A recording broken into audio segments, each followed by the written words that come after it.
Hello, hello, hello. Um, well, there's nobody here in this live stream right now, but anyway, this is just a trial run of some sort that I'm trying to do. Um, I'm making this live video, live stream thing in order to share with you a brief presentation on how does one work in the Philippine motorsport industry. And um, I'm speaking from experience. I've been in motorsport for the longest time, and I'll explain to you guys my background and how I managed to figure out getting some paying jobs in motorsport, and possibly share some insights and tips on how you too can also try to look for a paying job in motorsport. Is there anyone who can hear me? Uh, Let me try listening to myself on live stream on an alternate feed. Okay, that works. So so the live stream works and I could be heard. Okay, so let's start this presentation right here. Okay, the outline is, let me share with you guys a background about myself, so that you know where I am coming from. And I'd like to also share with you some brief insights into the Philippine motorsport industry and some economic insights rather. And also I'd like to share with you the spheres of industry that are available in Philippine motorsport. I'd also like to discuss briefly some notable personalities, some success stories in motorsport, and how they have grown motorsport, not only help motorsport but also help themselves in um, creating for themselves a career. And these are also my idols in the industry that even I myself would like to emulate in so many ways.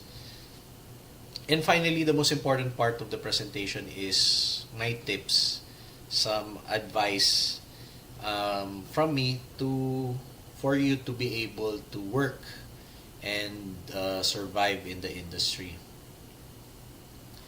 Right. So that's the presentation outline. Let's proceed to the next slide. Okay, this is me. Obviously, my name is John Kalam. Right now, I am a content creator for the YouTube channel Kuhol Garage slash KHL Motorsport. So that's where you see me giving you guys this information right now via live stream. Okay? I've been in motorsport since 2005, but not as an employed individual. More of a passionate enthusiast. I loved cars when I was a kid, and up to now, I still love cars. But in motorsport, I discovered motorsport when I was like, what, 16, 17? And I'm 36 now. So it's more than half of my life that I've been obsessed with cars and motorsport, or motorsport in particular. Um, and then pivoting my love with of cars and pivoting my love of motorsport, participating in various races and so on and so forth. I always wondered if it is possible to earn your living or earn a little something something in motorsport. It's something that I love and I would do for free, and but maybe it's possible, perhaps, that I could earn something.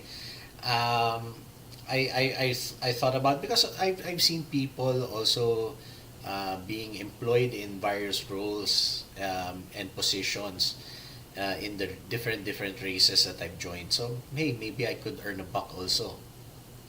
So the first paying gig that I was able to rustle up, and I was very fortunate to be given the opportunity and the training to do such a work is with Time Attack Manila, with my boss Christopher Ko, who put me under his wings and um,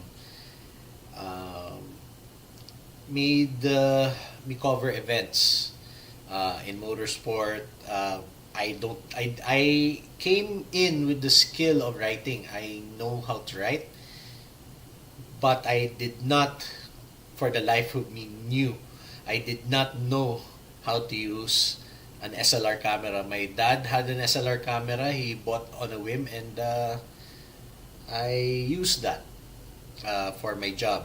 So I did that off and on a freelance type of arrangement for like 5 years, from if I'm not mistaken 2014 to 2019.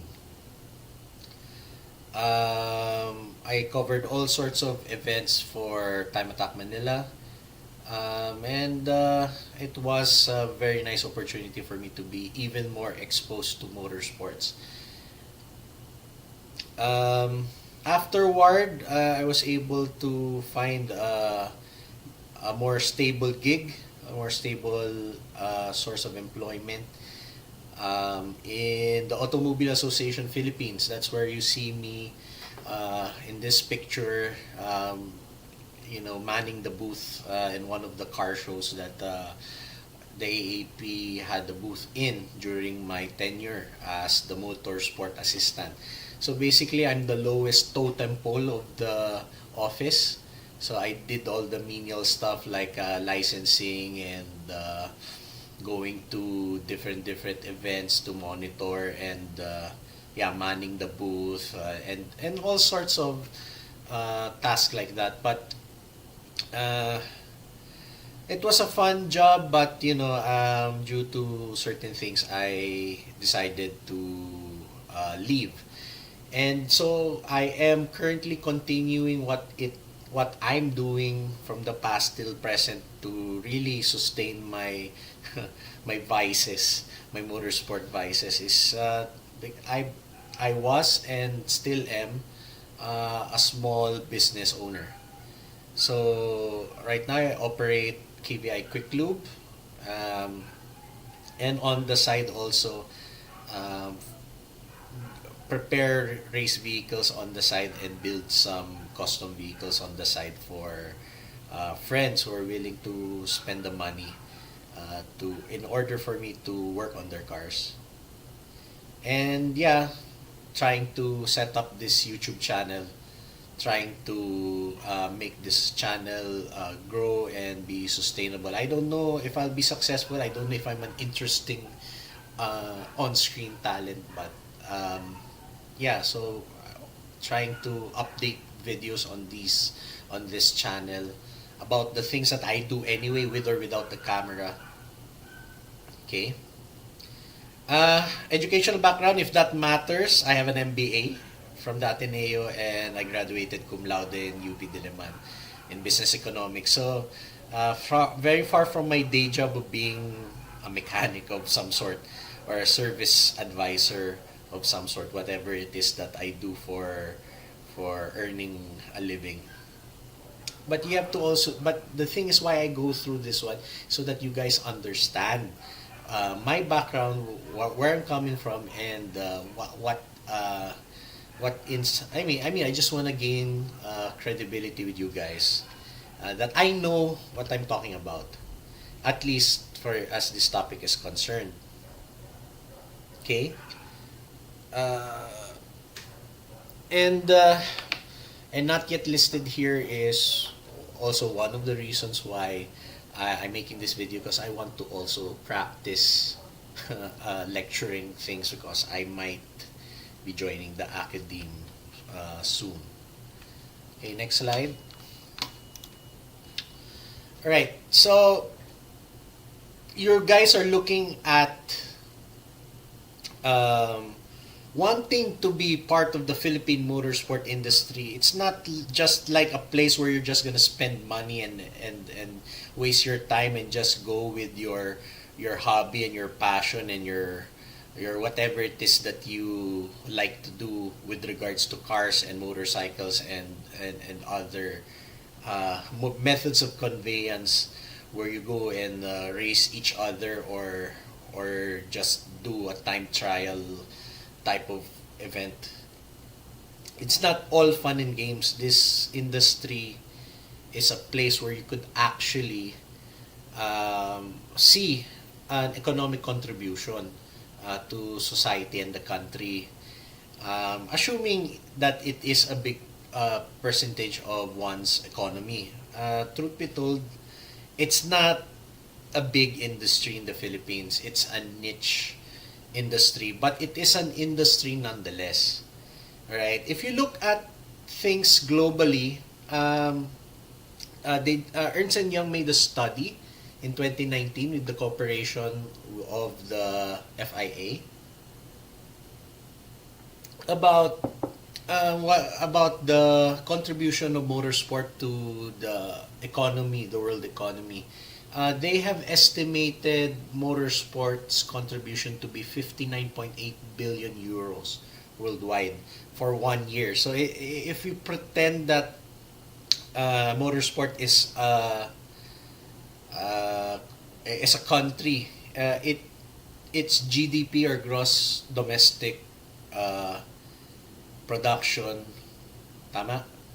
GDP. Anyway, Google what GDP means.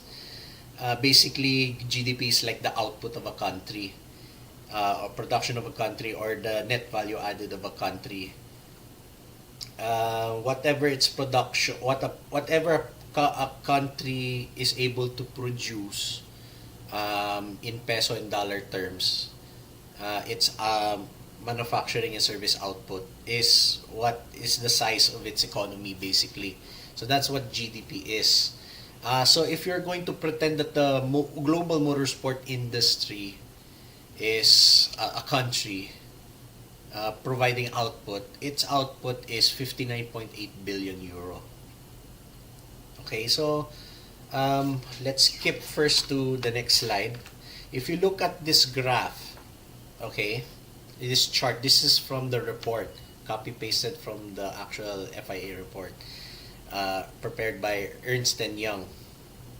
Okay,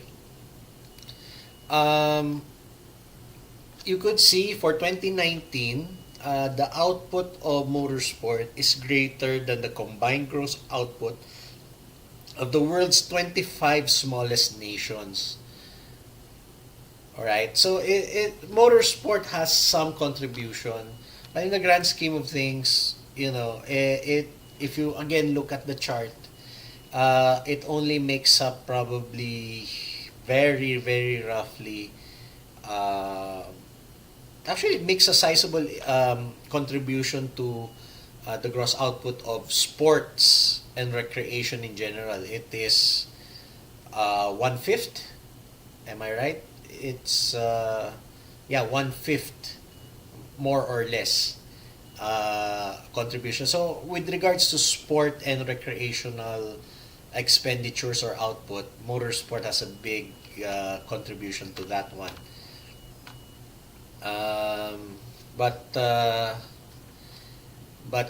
in the Philippines, again, I made this estimate. I'm estimating the industry to be 16.24 billion peso in size. Okay? To imagine it in the lens of a four-wheeled motorsport professional like what I was, I think that's a gross overestimation. But people, for a person like me, it's kind of hard to fathom the contribution of motorcycle sport or motorsport of two-wheeled vehicles. What is their contribution? Because I'm not in that world. But I can tell you from anecdotal evidence that motorcycle racing is way bigger than four-wheeled motorsport. If you go to a motorcycle race event, you could see the venue jam-packed. That's how popular motorcycle racing is, while in car racing, you barely see the grandstands occupied by anybody. Um,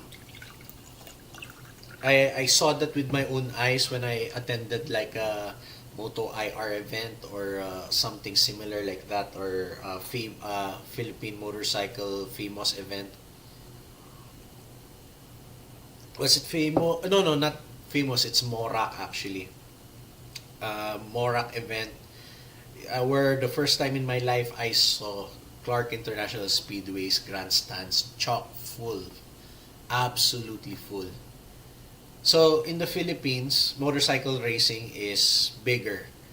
Probably, if I were to estimate it based on the number of annual cars, motor vehicle sales, how many cars are being bought? We're not selling 1 million cars, but we are selling one. We are buying. The Philippines is buying at least a million motorcycles a year, while the car industry is like 200,000 a year. I don't have the exact figures, but that was my undergraduate thesis where I looked at the motor vehicle sales. But at that point, it was already evident that when did I graduate? I graduated in 2011, 2012.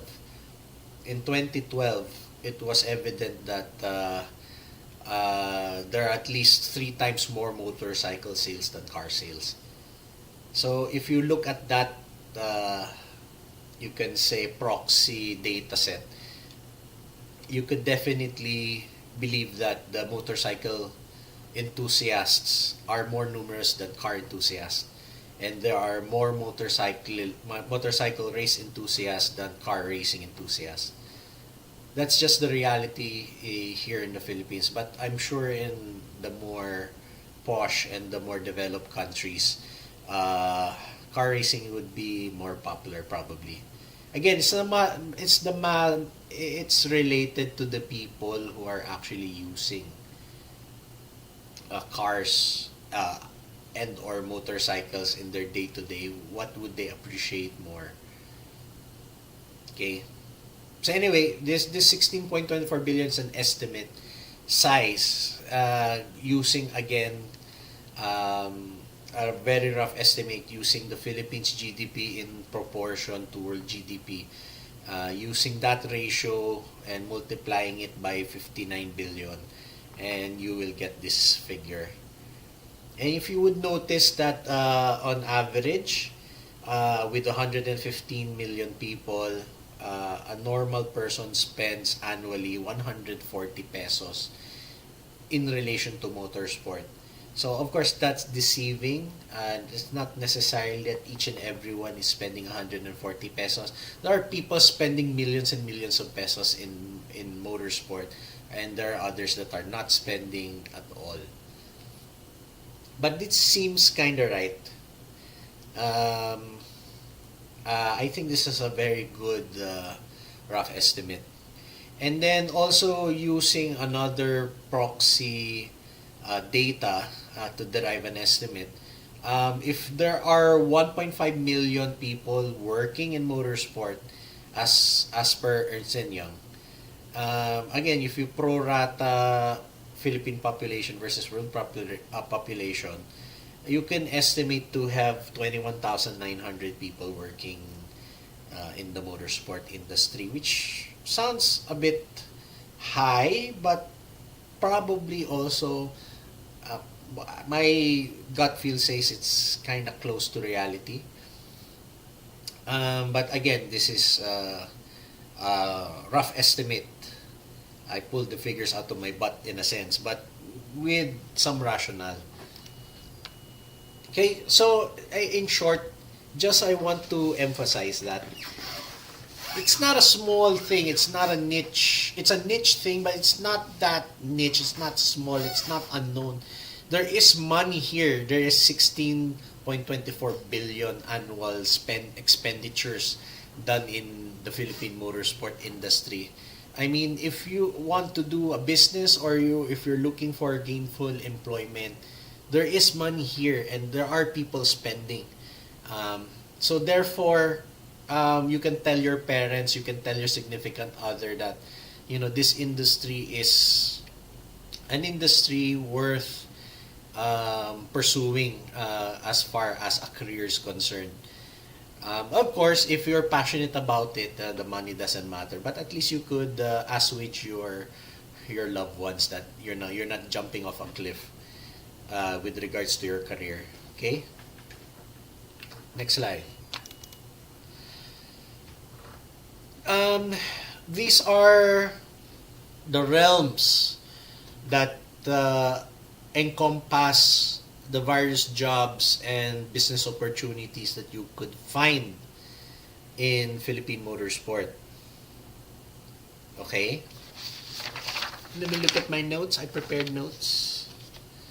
Okay. I've identified 9 spheres or or 9 realms or sub industries with relation to Philippine motorsport. And in each realm or on each sphere, you could definitely find your niche in whatever, if you're looking for some sort of career. Okay. The first 4 is kind of obvious, and the last 5 is not that obvious. Okay. When I started out, all I knew was, oh, there's a racing event. They closed a parking lot somewhere, and then there's a racing going on. So all I knew that motorsport was number one, event organizing. There are organizers that organize a specific discipline or a specific championship of a discipline, and then they directly earn money through sponsors and or entry fees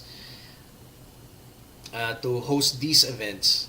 So obviously with slalom, autocross, circuit racing, there is and all forms of motorsport, there is somebody organizing. There's a group of people who handle motor racing events. Okay. So there is, of course, whoever's the lead organizer or the big boss. And then there's also people like marshals keeping the event in steady flow and also helping out in case of accidents and all that. There's also a scrutineer. I mean, there's so many jobs in that event organization phase. It's not an easy job. It's not an easy career. But again, if you want to have a racing event, someone has to organize it. Okay. Before I continue, I'd like to shout out this Not Pio. Hello, just saw this now. Thanks for sharing this. Thank you, Not Pio. So, Not Pio, who are you? If you're Not Pio. Okay. But thank you very much for the comment. Okay. The next part is the venue. Alright, you have somebody to organize the event. Okay. Where are you going to have the event? Where are you going to hold the event? Will you do it on a circuit? Will you do it on a racetrack? And having a dedicated racetrack in the Philippines is a relatively new concept, especially for a big track. The first big track in the Philippines was in Batangas. And that was, I think, in the mid-90s that was opened up. 94, if I'm not mistaken. So, 94, so that's what? 30 years. But prior to that time, there was not a permanent track available. So people had to look for a place where they can close the public road or open parking lots where they can have slalom gymkhana events. And then so venues did not exist. It was only, I mean, I'm talking about big tracks, right? Of course, there have been go-kart tracks off and on since the beginning, since the 50s. Okay? Venue for having race events has always been a precarious situation.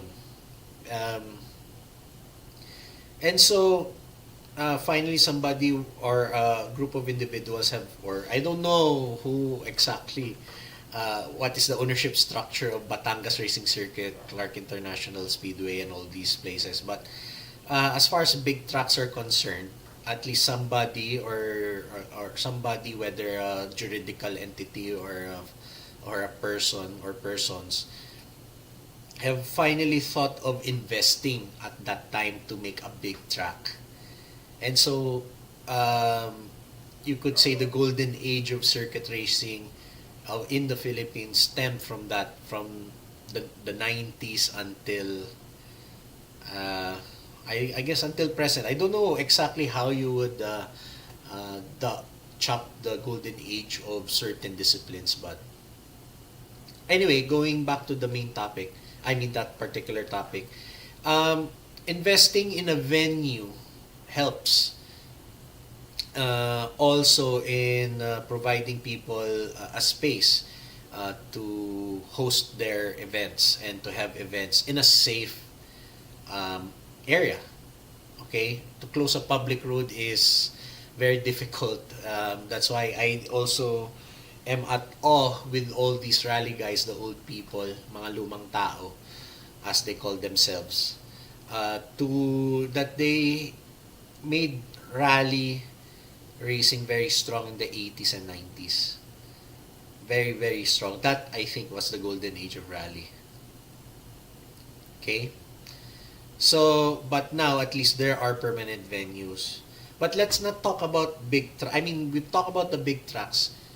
For a smaller entrepreneur, you could also figure out how to develop a smaller racetrack, like a go-kart track. One nice go-kart track that I've seen recently developed was E-Kart Raceway in SM North. For some reason, they've been very successful, and when I went there, even on a weekday, there's a lot of people racing, going to the mall, going to the go-kart track, and playing around even at night on a weekday, which I went also on a weekday to practice. So that's a very interesting business thing, where not only they're giving you a space to race, but they're also renting you the equipment to race, which is the electric go-karts. Okay? Let's say you don't have enough money to invest in real estate or rent in a mall or a vacant area to make a go-kart track. But you want to enter the rental space, you can always also develop race car rentals, which that's one thing I was trying to do with a friend. But I guess, people as yet do not see the value of just renting a car instead of building a car. People rather build cars or have cars built for them and own the cars instead of renting them. So we're still, I think we're still in the infancy where we were too early for that one. Okay, going back to chat. Not Pio. I'm Piolo Pascal without the LO. I hope you also look like Piolo Pascual, even though you don't have his name. I hope so. Thank you for commenting. Um, okay, next point is vehicle preparation. Obviously, you have an event, you need to have a venue, and you also need to have a car. If you're not willing to rent the car, you can have cars built. If you have a daily driver, you need to maintain it. Okay?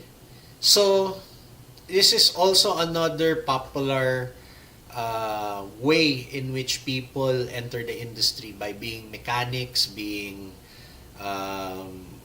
those type of professionals. And this is also what I am trying to do also for myself, as a business, but there's not a lot of people that I mean, there are people who trust me and I love them, but to make it as a really truly going concern, I'm still getting there. um, I may have to build proper cars instead of the instead of the junky stuff that I'm building. So we'll get there. We'll get there, even though the race cars that I built have not broken down. Uh, so, which is only one race car, which is the Corolla, and we're trying to build another one, a more faster vehicle coming soon. And we're also building a few other cars for friends.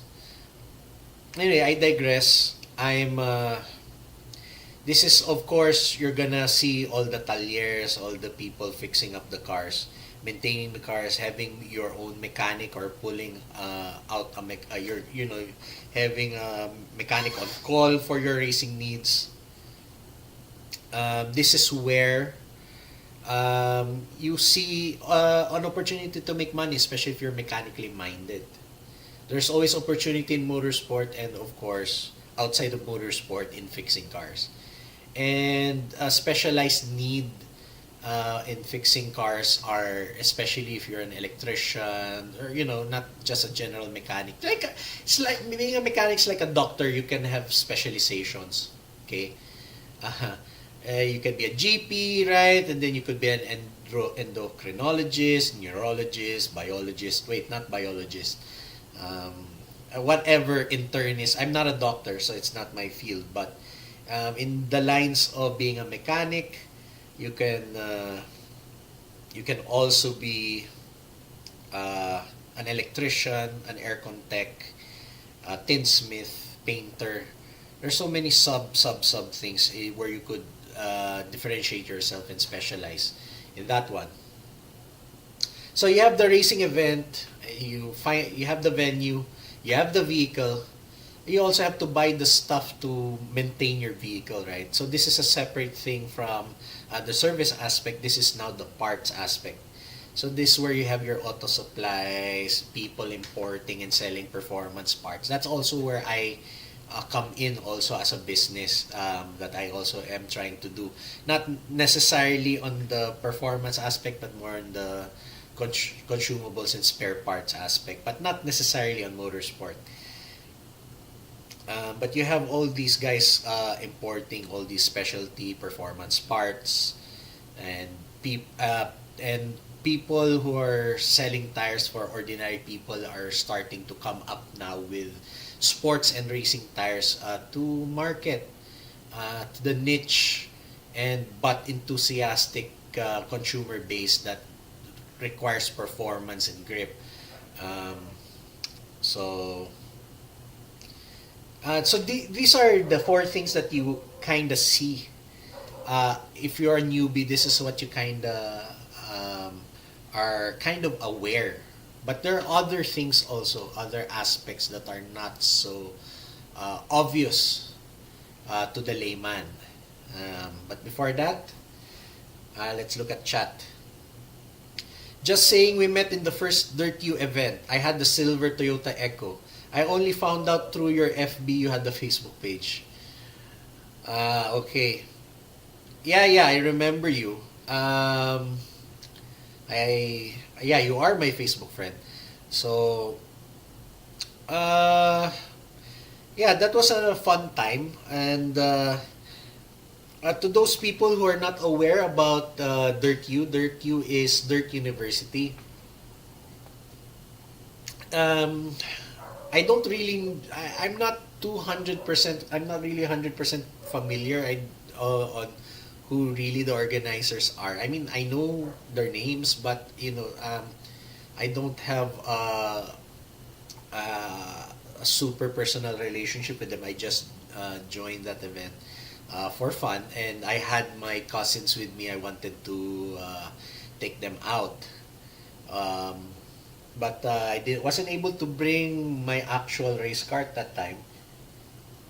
I was only able to use my daily driver, but I did put some altering tires on it. So I had fun. I had The car skidded around as I expected it to be, so I had fun, and I met a lot of people, some people there also, like Pio here.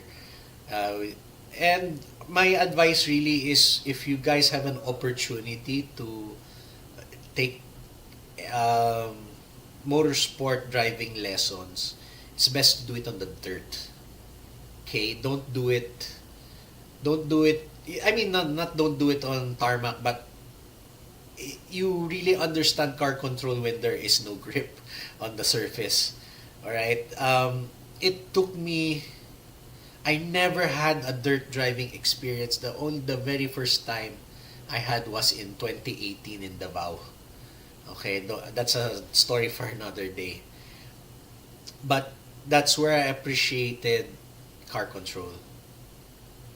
Okay, so anyway, going back.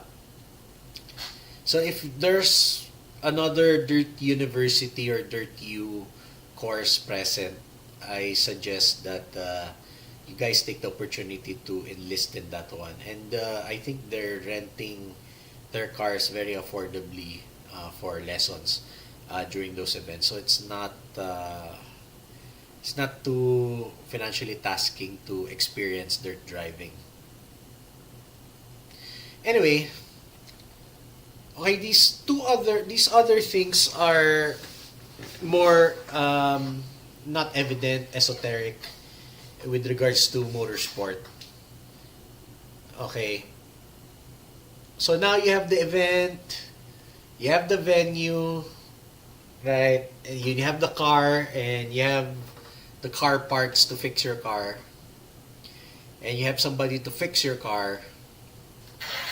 Uh, let's skip first to the sixth point. Okay, you may require safety. You need to, at the very least, you'll probably need a helmet. So you need to buy a helmet. So that's the basic safety equipment. But as you go and delve into motorsport more heavily, you will kind of have to have a racing suit and the proper gloves, shoes, whatever, basically for fire resistance. But by extension of those safety requirements, you would also notice that apparel are also a fashion statement. So that's why you see people like Puma, Fila, and all these other brands, Hugo Boss. All these guys try to associate themselves with motorsport, but not necessarily producing the optimal safety equipment.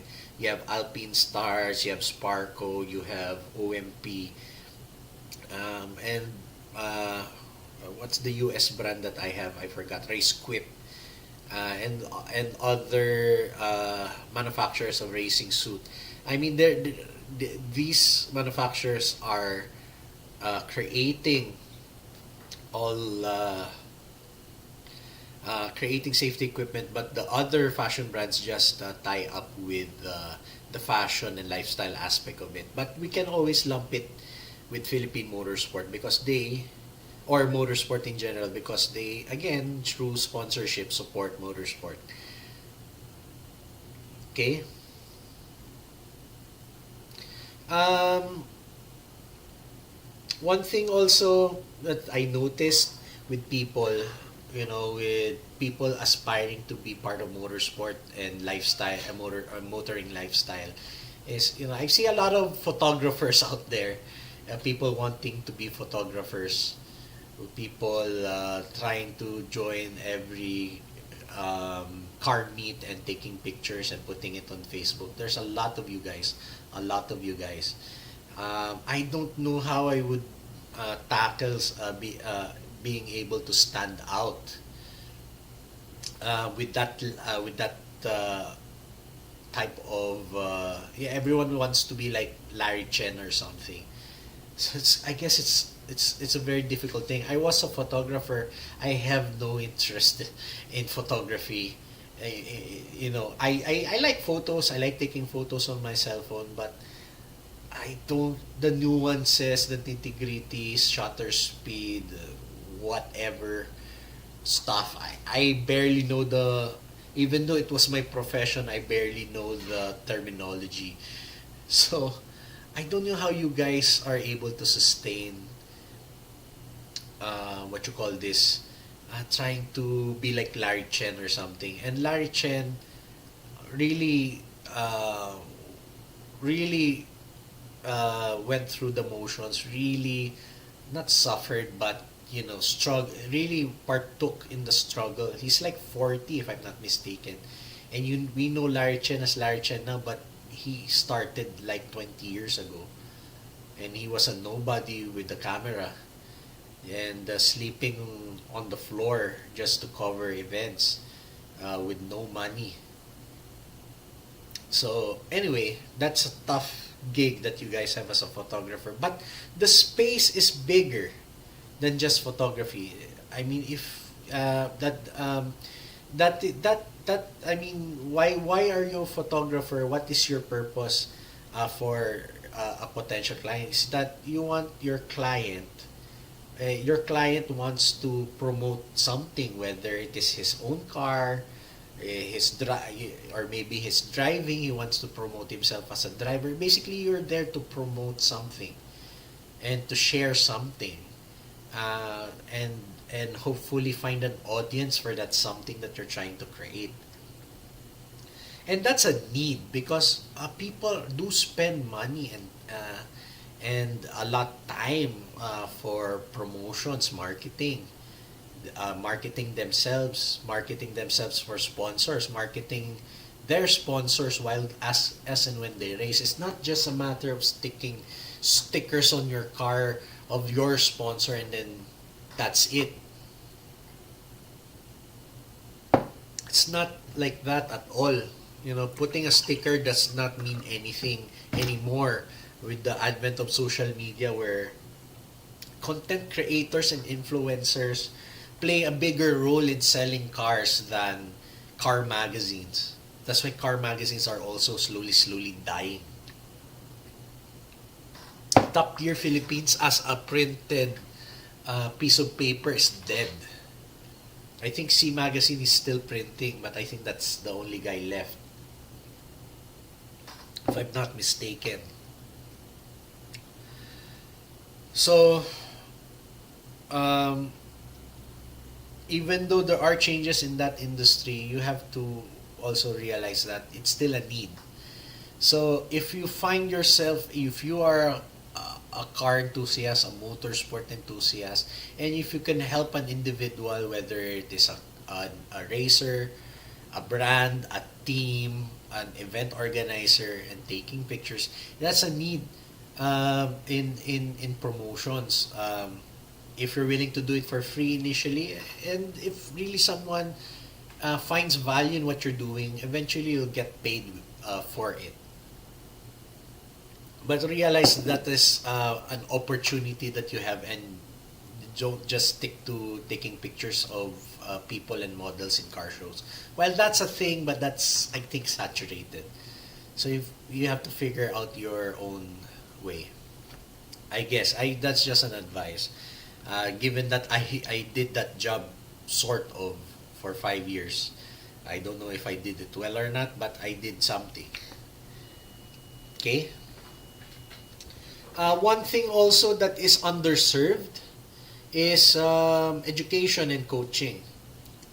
When I don't golf, but I kind of tried to jump into golf a little bit, but everyone's advice to me when I kind of inquired and tried to take a look at golf, everyone's advice is look for a coach, look for a coach, look for a pro, look for a pro to teach you how to swing, to teach you how to swing. In motorsport, where the hell is that? No one, there's not an accessible way.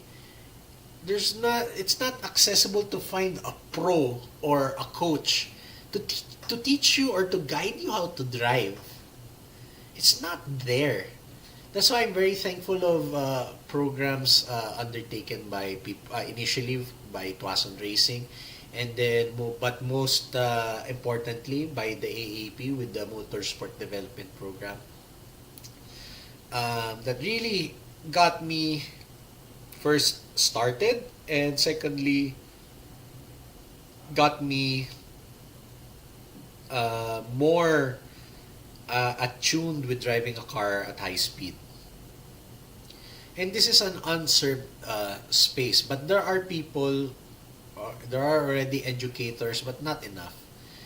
And there are people who purport to coach, um, and I don't know. So maybe they're maybe I don't know with certain people's experiences, positive or negative.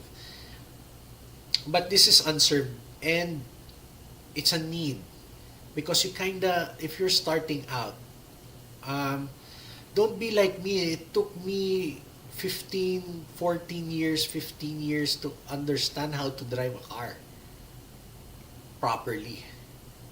Okay, I'm not saying I'm the best, but looking what I was when I was 17 and to what I am now at age 36.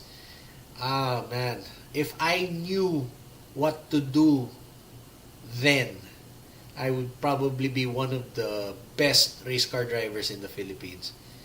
Now I'm kind of old for that, uh, and financially slightly tight to pursue higher things in order to prove that fact. But uh, until that point, it would be a nice shortcut if there would actually be somebody to tell me exactly what to do and hold my hand. Okay. Of course, there are people. Of course, it's important also to get the basic steps on driving a car. So that slalom is open to that one. There are lots of the entry level grassroots motorsport. Um, Help and advice and coaching and basic coaching is available in all these minor things. When you get to the big stuff, the crazy stuff of motorsport where people don't tend to help, uh, that's where it becomes difficult. And I've experienced being coddled and helped and tutored. I've also be experienced being looked upon like some sort of crazy guy for asking questions. I've got run the gamut of events like that. So I do feel that teaching and finding opportunities. Of course, as a newbie, you won't be teaching anyone soon. But if you are an experienced motorsport enthusiast who has proven something, uh, you may also look at trying to help the next generation of motorsport enthusiasts to become better drivers. So perhaps you should consider that one. Um, okay. Last two opportunity spheres. Okay. When you go racing, you have sometimes you have to go far to race. Like one time I went to Mangatarang, Pangasinan to race. That's like what a 5 hour drive, 7 hour drive from where I was, Parañaque. That's a long drive, even though it's all expressway, like 5 hours. It's not possible to drive there, race, and go home. All right, in one day. You have to sleep somewhere. So there's opportunities like that one where you kind of have to provide accommodation. In BRC, there's already groups of people already uh, having places to rent beside the track for where you could sleep. So um, that's another opportunity that one can consider.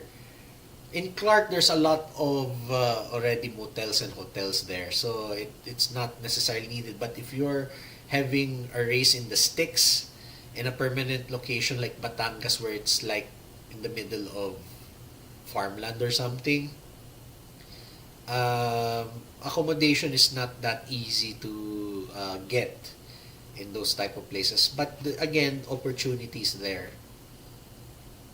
Of course, motorsport, if you try to put it on TV or on YouTube or something, it's also serves as entertainment. So that's another opportunity to make money. Remember, Bernie Ecclestone made his billions by holding on to the Formula One TV rights. Okay? And of course, if you have a racetrack or if you have a very good motorsport industry, you can attract foreigners to go and either race or just watch races. So I'm seeing this year that there's one racing team, I think it's SRPH, that's able to attract so many foreigner drivers to drive their three cars, I think. So that's already a positive step in that direction. Okay, I don't know if I should discuss also gambling here, but gambling is part of it. But uh, I don't, I don't really like the industry of gambling, and I hope that they don't have much to do with motorsport. However, when you go to a motorcycle race, when I went to a motorcycle race, there's like a guy standing there with a book, like he's like having like some sort. It's like a wedding type of guy, taking bets on who's gonna win, who's gonna lose in motorcycle races. In cars, I don't see that, but in motorcycles, for some reason, there's like a bookie or something. Uh, I don't know. That's again something to explore and regulate. I don't know with cars, but definitely with motorcycles, that's something to be aware of. Okay, finally, um, stewarding and governance. This final part is very important. Again, I spent 2 years in the AAP. This was my role, or this was my job. I mean, part of course, I'm not exactly the big bosses, and I'm not the older statesman there. But governance aspect, I issue the licenses. Okay, so so apparently also for me, an ignorant car guy, back then, I didn't know that there are racing licenses. So the AAP is the only guy, the only group in the Philippines that is allowed by the FIA to issue motorsport licenses. Especially, this is more important if you're racing abroad. But I think more and more, well, actually, from what I'm seeing, they're phasing out the requirement of securing clubman licenses. But anyway, it's up to them. I don't work there anymore, but um, that's the prerogative of the big bosses. So they know better than me, for sure, why they are relaxing on the licensing part. Uh, but this is an important rule because in any sport there are disputes.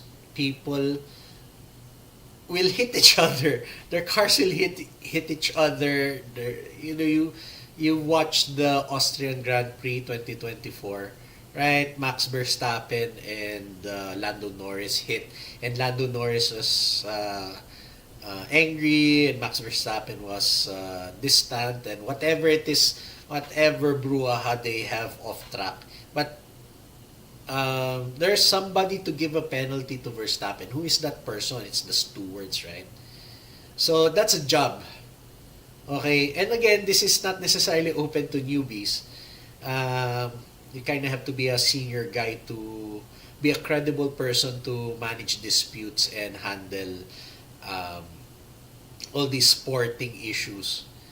But again, this is to make you cognizant that this is a job in Philippine motorsport.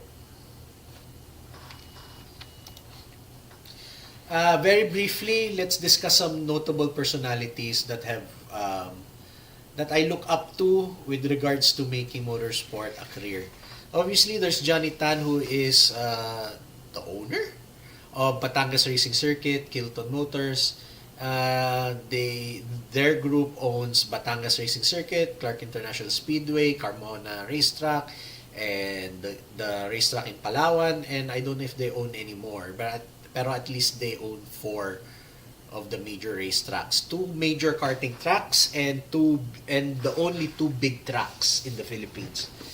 When I say big, meaning you can race formula cars there. It's not like very tiny that you're only going maximum third gear, maximum second gear. It's not a go-kart track. Okay. All right. So, of course, I don't know JT, I don't know Johnny Tan personally too well, but I was able to sit close to him in few occasions. In a few occasions. So, a very interesting guy, a very astute businessman. And the fact that there are racetracks, big racetracks, and circuit racing was able to develop in the Philippines is because that there's a venue. So, props to him. Another personality, this the others I know very well. Um,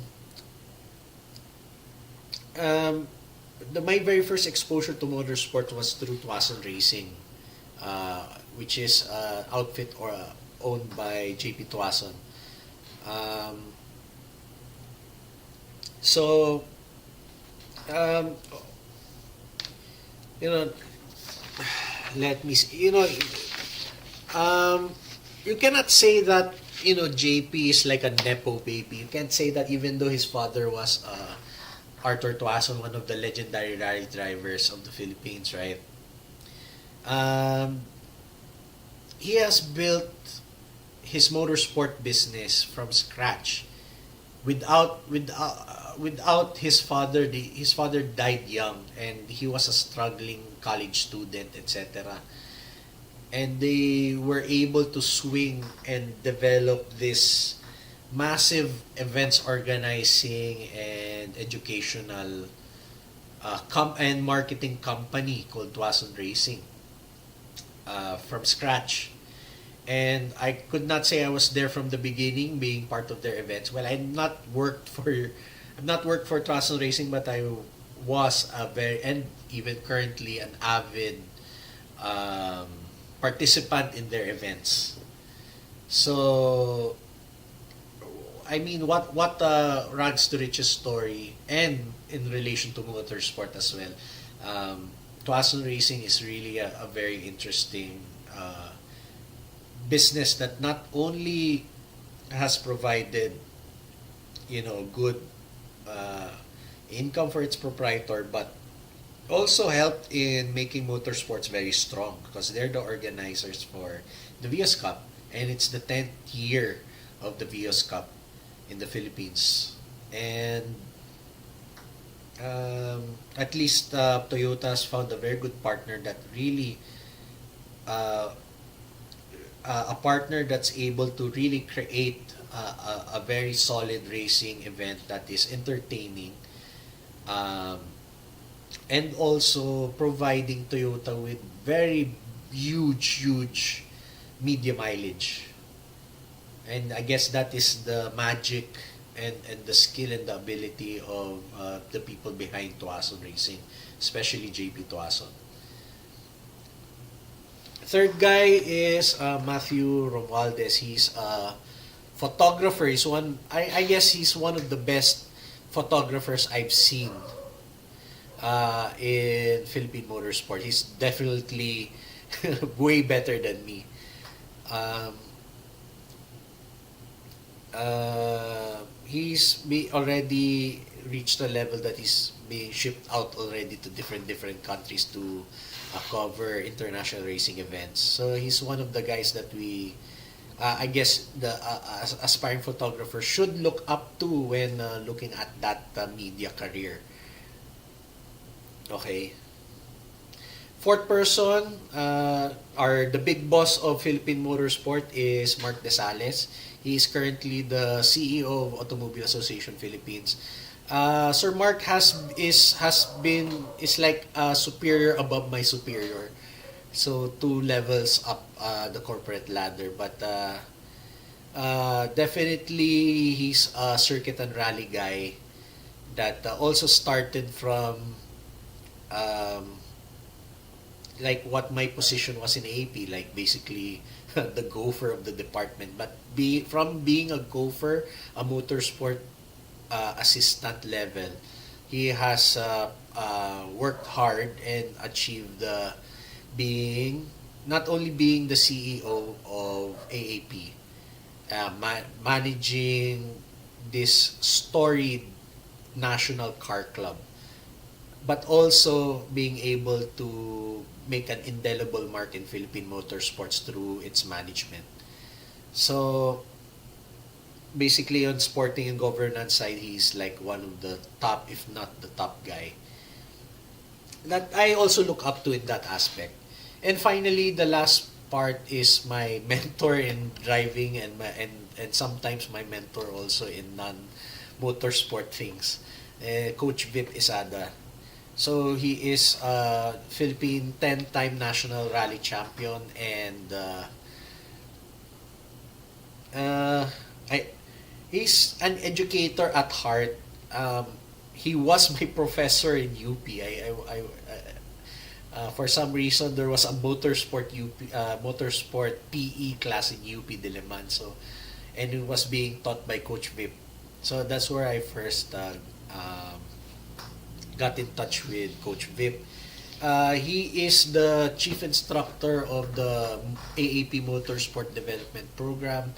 He brings it into the fold not only his extensive motorsport background, but also his professional teaching and coaching background because a, he was a volleyball varsity and a volleyball coach. I think up to now, I think he still coaches volleyball or from time to time. He has bring all those skills into motorsport and was able to develop a program with the with of course with the AAP to not only develop a good program to develop the next generation of motorsport talents but also codify it and also bring it in different places around the country.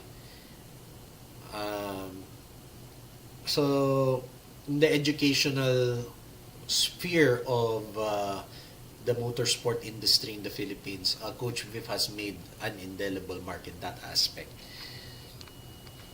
Okay, the reason why I shared with you guys these names is that these are people who have achieved stature and success in their spheres, specific spheres. They're not there. There is no overall kingpin in Philippine motorsport, right?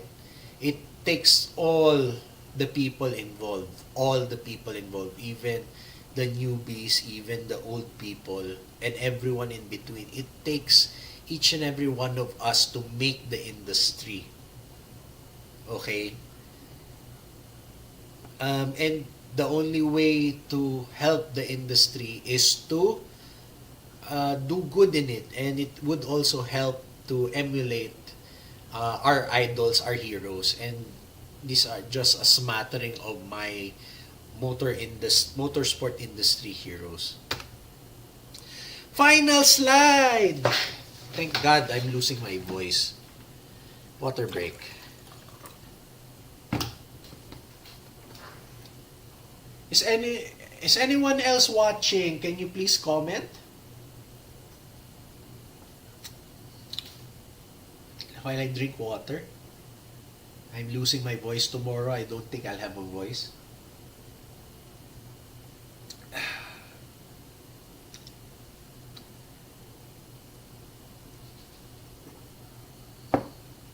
I don't think I'll have a voice tomorrow.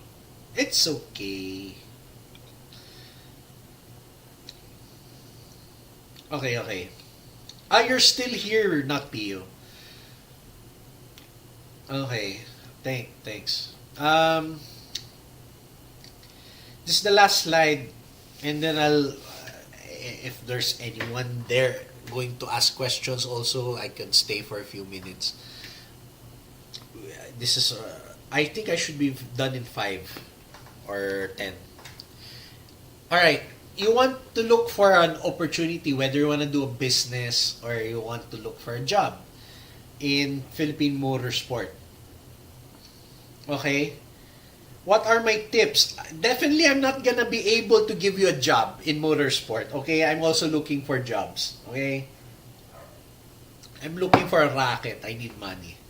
Okay? But I can definitely show you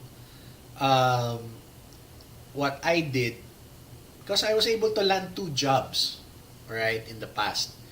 So I'm not definitely the expert of finding a job in motorsport, but I can share some advice. Motorsport has to be your passion. If you don't like it, it's not easy because again, it's not a big industry. You have to find your own niche and people have to give you the opportunities. If and it's not gonna you're not gonna be able to get these opportunities that easily, right? Especially if you're a nobody. Okay? So until that time that you are some sort of a somebody, alright, you have to slog your way, especially if you want to be a photographer. Okay, you have to slog, you have to sacrifice a lot. So the thing that you're doing, you must love it. You must really, really, really, really love it. Okay? That love, that passion will get you through it all. The difficulty. And again, do you think it was very nice for me to spend race days, race weekends under the sweltering sun taking pictures of cars while being internally jealous that hey, maybe I should be the one driving, right? So I did that, on a freelance level for 5 years. But I love it. I love being able to watch the races, even though it was sweltering. But thankfully, I was a younger person, a relatively fitter person then, to be able to do that job. So anyway, it really has to be your passion. Also, you must be humble. You must show humility. Okay, all of us have egos. But sometimes your one's ego prevents you to be offered opportunities. People think you're mayabang, especially we're in the Philippines, right? Um, in Tagalog, pag nayabangan siya sa'yo, sira ka na. Um, I'm a guy, I've been trying to study myself, understanding myself.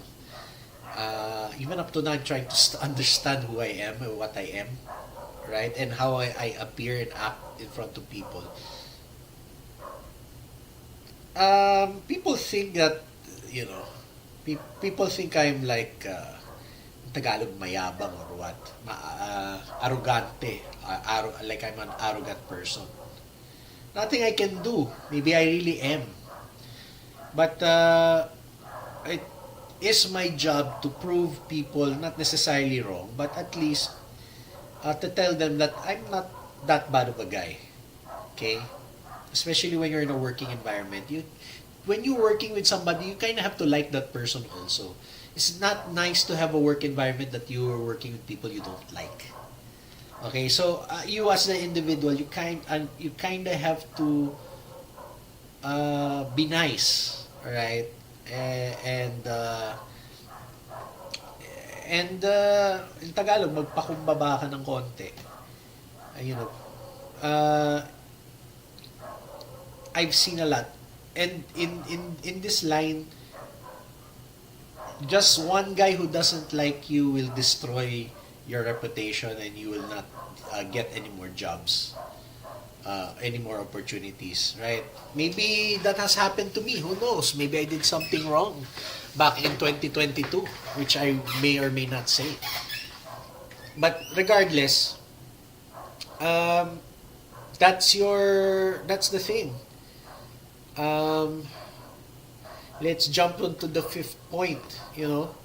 The way to avoid that is to just be a professional. It's a job. You have to act.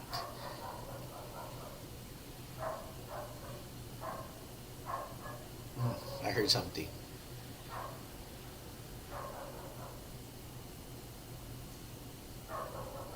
I heard something. Anyway, let's continue. You have to be a professional.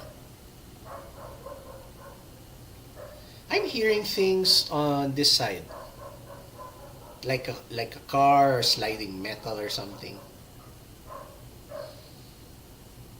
Anyway, um, you have to be a professional. You kinda have to act accordingly. It's your passion. You could be very passionate about it also, and yet at the same time, you might also put your emotions too much. Might not only put your ego, but you might take things personally and all that. One great advice I received was not taking things personally, which took a very difficult time. When one feels slighted very horribly, it kind of is very difficult to let go of things, okay, and not take it against anybody. So, but you have to remember, it's a job. Even you're gonna be working for free, it's a job, and you have to be a professional about it. You have no choice. Okay. Okay. Second point. How are you gonna get in? All right. Sometimes it's nepotism. You're the son or the daughter of somebody, and that helps a lot. To be honest, if you're not a nepo baby, you could network. Again, the only way to network in that industry is to race or just be in that industry, right? Just do, right? You have to social climb, whatever you have to do. You have to get yourself known, but most importantly, get a good reputation. Okay? Reputation is very important in whatever it is that you do. When you do a job, you must be able to do a good job. Not necessarily the best job, but a good job. You must be able to do it on time, so that you be known to be a reliable person and a skilled person, for whatever it is that your specialty is in this industry. Okay? And when you're starting out again, you may have to work for free. Or even worse, you might even have to spend money. You have to go to the racetracks. You have to go pay for gas. You have to commute. You have to go all around and work for nothing. Abono ka pa, mag-aabono ka pa. Aambag ka pa. Okay? But eventually it will be a paying gig. You don't know what the opportunity will get you. Develop a valuable skill. Okay? You must have to find your personal niche. Okay? In business also, you must be providing something that's not in the market. You must have a key competitive advantage if this is a business. Okay? But as a person, if you're the best photographer in the Philippines, people will grab you. Right?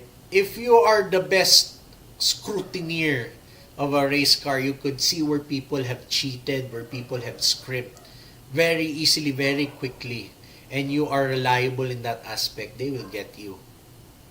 Okay? But most importantly, if you have the skill of securing sponsors for people, if you're able to provide money for racers, people will get you. Right? So if that's, I guess, the most valuable skill in motorsport. I don't have that skill, sad to say. Okay, but if you have that skill where you can get sponsors, that's why these influencers, these popular content creators are very, very important, even though they have supplanted car magazines and whatnot, and even TV shows. Okay, they have the ability to grab sponsors,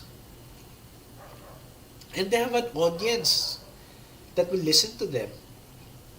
So if you can provide that service to a guy, to a racing guy, the guy will be willing to spend a little money on you if he's gonna get a lot of money from a sponsor, right? So that's, I guess, the one of the most, if not the most valuable skill in motorsport, if you can do that. Okay? And finally, and the obvious point, you have to look for job openings. The opportunity has to be there. You have to be prepared for the opportunity. If you've laid the foundations, all of these previous points, these are the foundations. But there must be an opening somewhere. I mean, the opportunity to be a motorsport photographer would not be there if Chris was not looking for people. The opportunity to work for AAP won't be there if there wasn't a job opening, if the guy did not leave, the previous motorsport assistant did not leave. There wouldn't be an opening for me to work at AAP. Okay, but you have to keep your eyes open. You cannot just rely on people. Hey, there's an opening. Even my very, very good friend, who became my immediate boss. He's a very, very good friend. Okay, he did not tell me that there was a job. So you cannot even rely on your friends to give you those. You have to be open yourself and just step into that opportunity. And if you're prepared for it, you will get it. If they find you valuable, you will get that opportunity. Okay. I guess you can apply all of these things to whatever actual job, not necessarily in the motorsport sphere. You could get this in any job, in any industry. I guess all these things are going to be very helpful for you as well. One thing that's not here is getting academic credentials related to your career. You don't need to be an engineer or an architect or a doctor to find opportunities there. But yeah, there are motorsport doctors. There are mechanical engineers in motorsport. There are architects that design racetracks, right? That is on part 4, developing a valuable skill that you could apply in the motorsport industry. But there's no BS motorsport management or something. I don't think that I don't know if that will ever be a thing in the Philippines. BS major in motorsport management. I don't think that's going to be possible. Again, I have an MBA. What the hell is the point of the MBA in this? Right?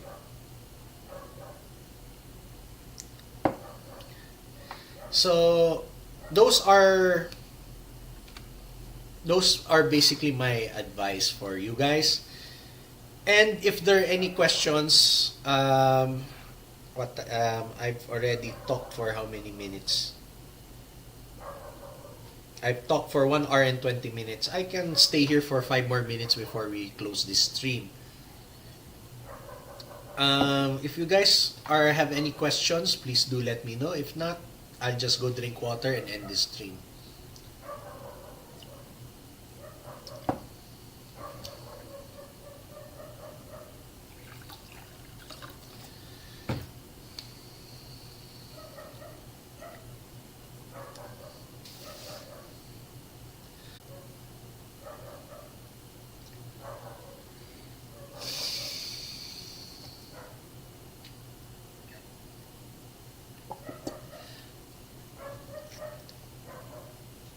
Really, it is really an honor to be able to find a job in a career that you like, in an industry that you like, in a job that you enjoy doing. I guess not everybody is able to be fortunate enough to have those type of jobs due to financial constraints, responsibilities. Yari.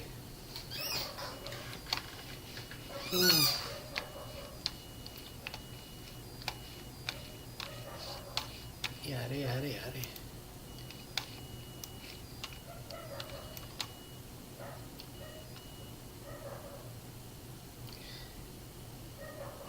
Yari.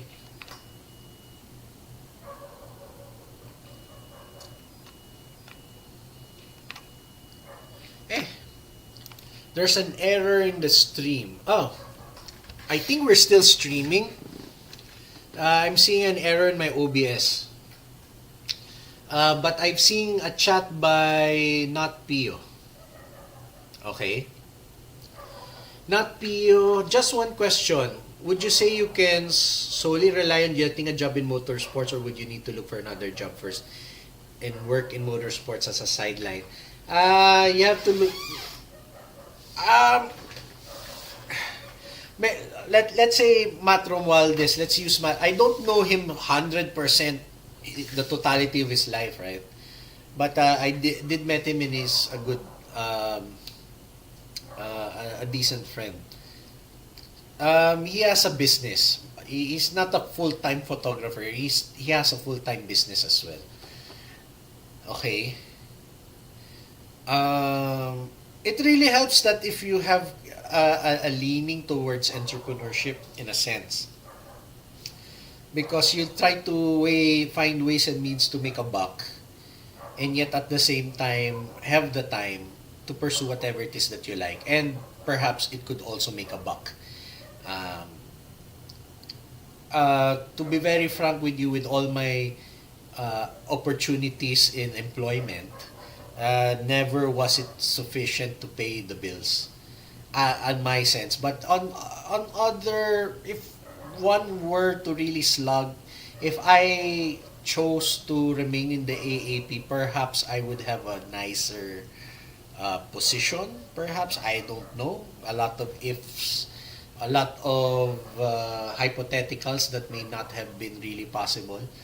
But if in case that there was an opportunity in that corporate entity, maybe it could have been a very nice full-time job. But with the salary I got, and with amount of money I spend on cars, it's not enough. Even now, it's not enough. I mean, now I just am stuck with the business, and after the pandemic, business has not been in the not like before. So I don't know. Cars are a very expensive hobby. I think I anyway. Let's go back to your question. To solely rely, it there are chances and opportunities to do that, but in the scheme in the Philippines, if you look at it at the local setting, I think there are very few jobs that would for you to be able to sustain a decent income. Of course, that's relative, no, to your situation, no, and to your monetary requirements. But for me, it was not enough. As you said, when you're just starting, you have to make abono or it's not so profitable. Wala eh, no choice eh. You have no choice eh. Kasi it's not hazing. It's more like it's part of it eh.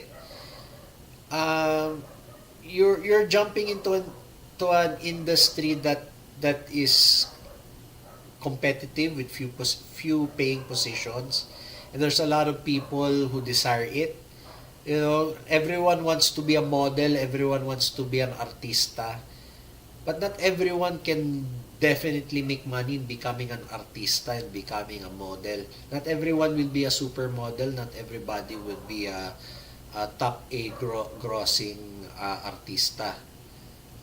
Okay, much in the same way also in motorsport. But I just want, that's why the bigger opportunity is not necessarily to look for employment, but look for business opportunities. That's why I tell you guys, or well, not Pio.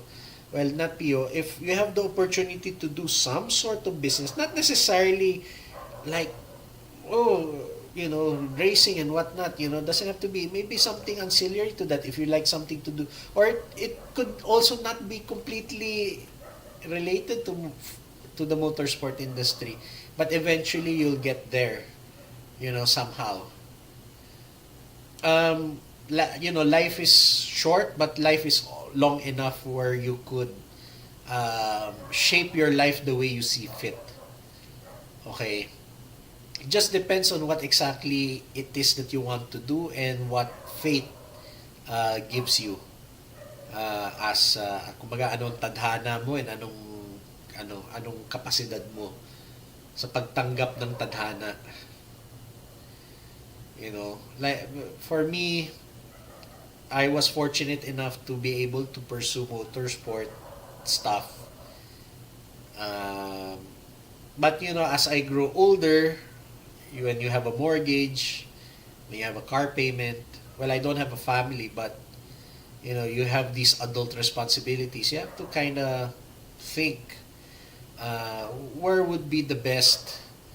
Well, it's not easy to sacrifice everything when you're um, on a relatively old. But I mean, but if you're flexible, if you're financially flexible, why not? Jump, di ba? So, yun lang naman ng akin eh. Pursue the passion, see where it takes you.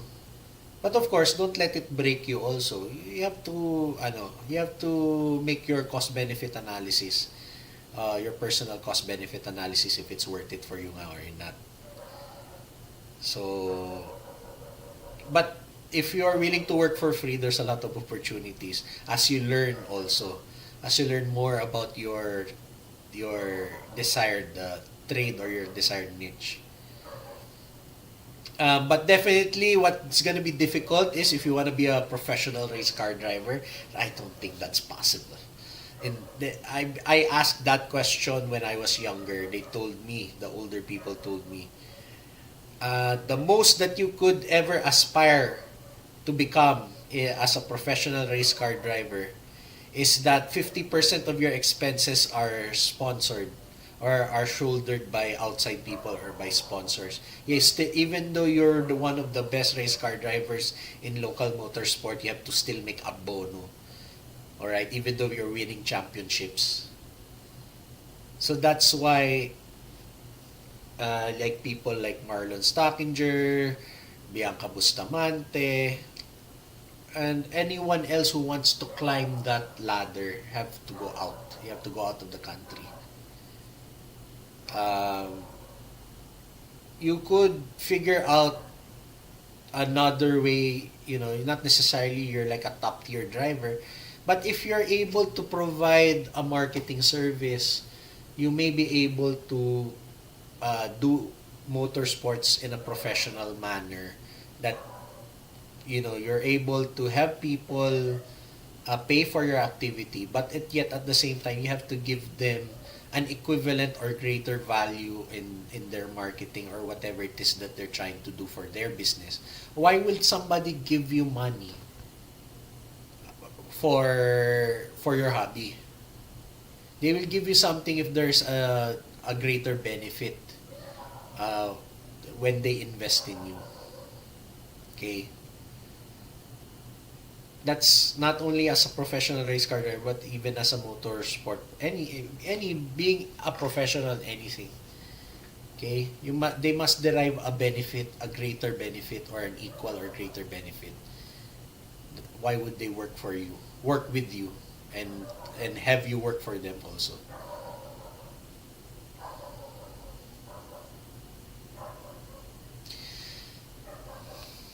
Huh. 1 minute 30. I talked for 1 hour and 30 minutes. Uh, Maybe thank you for the advice and making this live stream. Best of luck with your current business. Well, best of luck to that one. And I've one major reason why I'm doing this live stream is because I want to practice lecturing. I don't know if it will really, really, really happen, but I'm like 90% sure that I will be joining the academy in a couple of months' time. So let's see if that is really something really feasible. But yeah, thanks. Yeah, I definitely need to improve the business aspect. But yeah, we'll see. We have I still have a lot of cars to build, and figuring out how best to finance the building of those cars. Um, and that's why I'm kind of excited for. Um, I don't know if you guys have been watching our YouTube channel, but really we have like project cars and stuff. And there's one project that I've been working on since pandemic time. We made a Hyundai Coupe. We put in a 4G63 engine and made it four-wheel drive. And it's almost done. Almost done. It just needs a few more things where, I'm only using the slack time of my guys to work on the car. But I'm really excited to drive my monster machine. Uh, so that will be a future video. Um, I maybe an update. I don't know when I'll be shooting that video. But when I feel like it, I'll update you guys on Project Coupe all-wheel drive. And our previous video was chopping up a Toyota Corolla. Uh, I don't know. I think people are reacting favorably so far. So I really hope that this YouTube thing. Well, this the reason why we're doing this YouTube thing is because this also serves as our marketing initiative, or for me, my personal marketing initiative to show you guys what we are capable of and what I am capable of as a potential consultant for your motorsport needs. So, but to be honest, I give advice for free. And it's also it also makes me happy to just talk and help people. That's why I don't know. Uh, I think we'll end the stream there. I'm already feeling my voice straining, and I think it's also 9:33. We'll end the stream here. Thank you so much for watching. And I hope to see you guys on future live streams. If there's a topic that you like, please do let me know. Maybe it's something we could do in the future. And hope to do more of these live videos. And stay tuned also for our regular videos that we do from time to time. Thank you guys for watching. Have a good evening. And ciao. Bye-bye.